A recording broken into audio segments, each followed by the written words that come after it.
Ottoman-Greek War of 1897, also called the Greco-Turkish War of 1897, was fought between the Kingdom of Greece and the Ottoman Empire from the 18th of April until the 20th of May 1897. The Greeks were led by King George I, while in the Ottoman Empire, Sultan at that moment was Abdul Hamid II. The conflict proved that Greece was wholly unprepared for war, while the Ottoman forces, operating under the guidance of a German military mission, were numerically superior and better organized.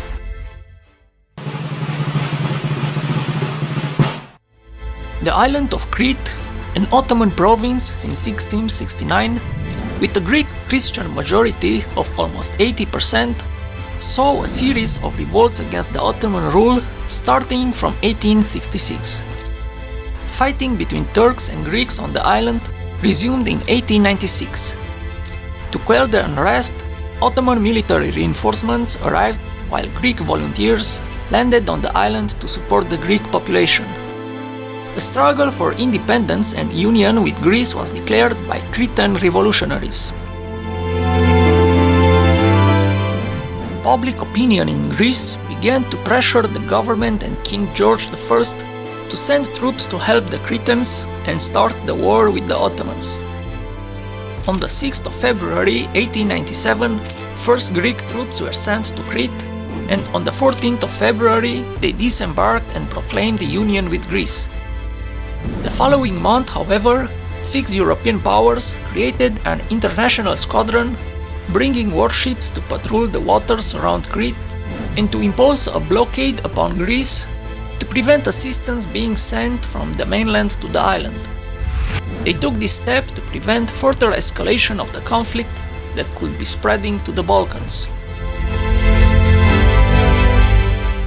The international force stopped the Greeks from beginning an offensive against the Ottomans on the island, and by the end of March, major fighting on Crete came to an end.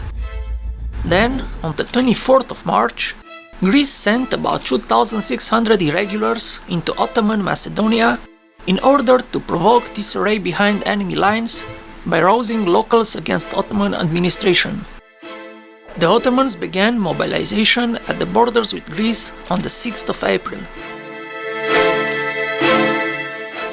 The Greek army on the front of Thessaly consisted of 45,000 men, 500 cavalry and 96 guns, while on the Epirus front was consisted of 16,000 men and 40 guns. The opposing Ottoman army on the Thessaly front, it consisted of 58,000 men, 1,300 cavalry and 186 guns, while in Epirus it could field 26,000 men and 29 guns. The two sides had also significant differences in the quality of armaments. The Ottoman army was equipped with Mauser rifles, models 1890 and 1893, while the Greeks were equipped with the inferior Grad rifle from 1872-1874. Officially, war was declared on the 18th of April when the Ottoman ambassador in Athens met with the Greek foreign minister announcing the cutting off diplomatic ties. In the same day, on the Epirus front, the Ottomans attacked the bridge of Arta, but were forced to withdraw and reorganize around Pentepigadia. 5 days later, Greeks captured Pentepigadia, but their advance was halted due to lack of reinforcements. For the rest of the war, the situation on the Epirus front didn't change much. On the Thessalian front, heavy fighting occurred between the 21st and the 22nd of April outside the town of Tyrnavos. And the superior Ottoman forces began to push the Greeks back. The Greek general staff ordered a general withdrawal, spreading panic among soldiers and civilians alike. Larissa fell on the 27th of April, and the Greek front was reorganized in the south on the strategic line of Velestino and Pharsala. In the Battle of Velestino, between the 27th and the 30th of April, the Greek army halted the Ottomans, the only major Greek victory of the war. On the 5th of May, the Ottomans attacked Pharsala and Velestino, forcing an orderly withdrawal of Greek forces to Domokos. The port of Volos fell to Ottoman hands on the 8th of May. At Domokos, the Greeks assembled 40,000 men in a strong defensive position, joined by about 2,000 Italian volunteers against 45,000 Ottoman soldiers.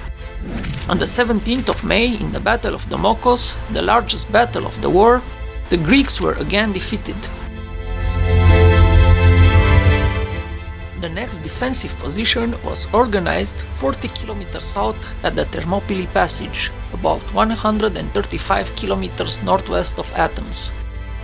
On the 19th of May, the Russian Tsar Nicholas II telegraphed to the Sultan Abdulhamid and demanded that the war be stopped. On the 20th of May 1897, a ceasefire went into effect. On the 4th of December 1897 was signed the Treaty of Constantinople between the two sides. Greece was forced to cede minor border areas in Thessaly and pay heavy reparations. With their economy in bankruptcy since 1893, the Greeks also had to accept an international financial commission that would control their finances.